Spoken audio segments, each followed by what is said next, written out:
샬롬, 류 선생의 구속사 천국열차, 유도순 목사님의 신구약 성경 파노라마를 낭독하는 시간입니다. 지금은 로마서 파노라마 125번째 시간, 거룩한 산제사. 9절은 12장 1절. 그러므로 형제들아, 내가 하나님의 모든 자비하심으로 너희를 권하노니 너희 몸을 하나님이 기뻐하시는 거룩한 산제사로 드리라. 이는 너희의 드릴 영적 예배니라. 서론에서 언급한 대로 1절에서 2절까지는 실천윤리의 대강령이라 할 수가 있습니다. 그래서 확실하게 해두어야만 합니다. 앞문단에서는 그러므로 형제들아, 내가 하나님의 모든 자비하심으로 너희를 권하노니 1절 상반절에 중점을 두고 상고했습니다만, 본문단에서는 너희 몸을 하나님이 기뻐하시는 거룩한 산제사로 드리라. 이는 너희의 드릴 영적 예배니라에 1절 하반절 중점을 두고 말씀을 드리겠습니다. 1. 사도는 너희 몸을 하나님이 기뻐하시는 거룩한 산제사로 드리라 하고 권면합니다. 기억, 이 말씀의 뜻은 그리스도인이란 몸을 입고 이 세상을 살아가는 동안의 삶 전체가 하나님께 드리는 예배라는 의미입니다. 구약시대 사람들에게는 제사를 드릴 때 장소적인 제한이 있었습니다. 성막에서만 제사를 드려야 했고 그 후에는 예루살렘 성전에 가야만 제사를 드릴 수가 있었던 것입니다. 왜냐하면 성막 성전이 그리스도에 대한 모형이요 구원의 유일한 근거가 그리스도에 있기 때문입니다. 니은 이제는 그리스도께서 실체로 오셔서 단번에 성취하심으로 온전케 하신 것입니다. 하나님은 더 이상 사람의 손으로 지은 건물에 거하시는 분이 아니라 그리스도의 몸이 하나님의 성전이라는 것입니다. 구약시대 모형, 예표, 그림자로 주어졌던 것은 개혁할 때까지 맡겨둔 것이라 합니다. 히브리서 9장 10절. 디귿 구약시대는 하나님을 만나기 위해서는 예루살렘 성전에 올라가야만 되는 줄로 알았으나 그리스도인이란 자기 안에 하나님의 영을 모시고 있는 사람들인 것입니다. 리을 또한 구약시대에는 특별히 구별된 제사장 반열이 있어서 그들만이 제사를 집전할 수가 있었으나 그리스도인이란 누구나 제사장들인 것입니다. 이 사도는 지금 이렇게 말씀하고 있는 셈입니다. 가 너희가 하나님의 성전이고 나 너희 안에 하나님의 영을 모셨으며 다 너희가 제사장들이다. 그리고 하나님께 드릴 제물은 라 바로 너희 자신이다. 기억 주님께서 예배 장소를 묻는 사마리아 여인에게 이렇게 답변하셨습니다.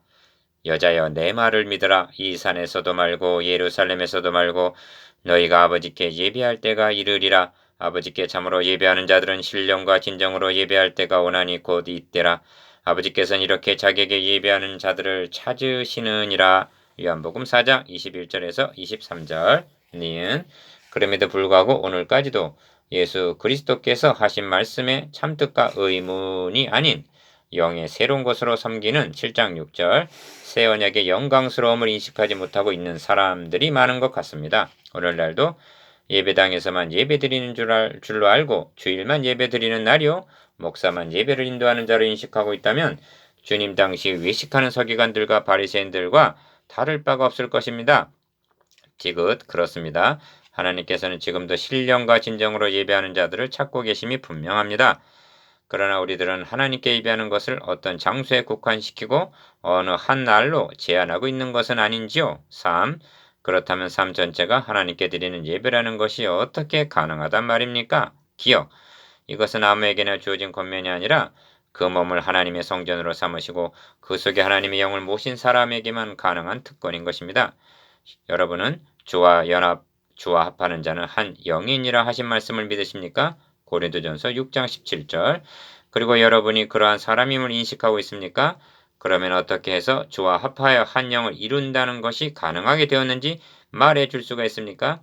구약시대 성도들에게도 열리지 아니했던 비밀한 일이요 불신자들은 알지 못하는 영광스러운 일입니다. 니은 구약시대에는 하나님의 영이 그들 속에 거하신 것이 아니라 신의 산에 임하셨습니다. 모세의 성막에 임하시고 솔로몬의 성전에 임하셨습니다. 그러하셨던 하나님께서 어떻게 우리의 몸을 하나님의 성전으로 삼으시고 우리 안에 거하시게 되었는가? 대답은 오직 하나. 그리스도 안에 있는 구속으로 말미암아 하나님의 은혜로 값없이 의롭다 하심을 얻은 자 되었기 때문입니다. 3장 24절. 디귿 하나님도 의로우시며 예수 믿는 자도 의롭다함을 얻었으니 더 이상 중간에 막힌 담이 필요 없게 되었으며 주와 합하여 한 영을 이루게 됨이 가능했던 것입니다. 할렐루야. 4. 그러므로 너희의 몸을 하나님이 기뻐하시는 거룩한 산제사로 드리라. 이는 너희의 드릴 영적 예배니라 하고 말씀하는 것입니다. 기억 산제사라고 말씀합니다. 예수 그리스도께서 나를 대신하여 죽으사 단번에 드려주셨기 때문에 우리는 산제사를 드리게 된 것입니다. 구약시대 제물도 흠이 없어야 했습니다. 하나님을 모신 우리가 너희 몸을 하나님이 기뻐하시는 거룩한 산제사로 드려야 함은 너무나 당연한 예배라는 것입니다. 5.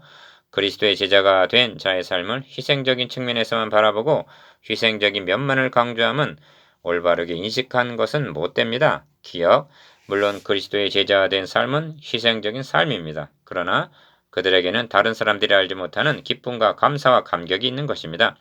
사도 바울은 우리가 환난 중에도 즐거워하나니 합니다. 5장 3절. 주 안에서 항상 기뻐하라. 내가 다시 말하노니 기뻐하라 합니다. 빌립보서 4장 4절. 니은 자기 몸을 하나님의 기뻐하시는 거룩한 산제사로 드리는 자들의 얼굴은 가련하고 가엾은 처량한 모습들이 결코 아닙니다. 세술에 취한 사람들처럼 기쁨과 감격이 충만한 사람들입니다. 여러분, 여러분의 삶 전체가 예배임을 인식하셨습니까? 디귿, 주부가 음식을 만들 때 여러분은 지금 예배를 드리고 있는 것입니다. 주님께서 잡수실 음식을 준비하는 마음으로 해야만 합니다. 택시기사가 운전할 때 여러분은 지금 예배를 드리고 있는 것입니다. 주님을 모신 마음으로 해야만 합니다. 종업원이 제품을 만들 때 여러분은 지금 예배를 드리고 있는 중임을 명심하십시오. 리을, 학생들은 학교에서 공부할 때 나는 지금 하나님의 영광을 위하여 하나님께 예배를 드리고 있는 것이다 라는 각성이 있어야 한다는 말씀입니다. 성경은 말씀합니다. 그런즉 너희가 먹든지 마시든지 무엇을 하든지 다 하나님의 영광을 위하여 하라. 고린도전서 10장 31절. 몸으로 하나님께 산제사를 드리게 될 때 모든 것이 새롭습니다. 모든 것이 감사합니다. 모든 것이 즐거운 것입니다. 이것이 하나님이 기뻐하시는 거룩한 산제사입니다. 묵상해 봅시다. 1. 몸으로 하나님께 산제사를 드린다는 것이 무엇을 의미합니까? 2. 이것이 누구들에게만 주어진 특권입니까? 3. 여러분의 몸으로 산제사를 드릴 수 있는 구체적인 것들에는 무엇이 있습니까?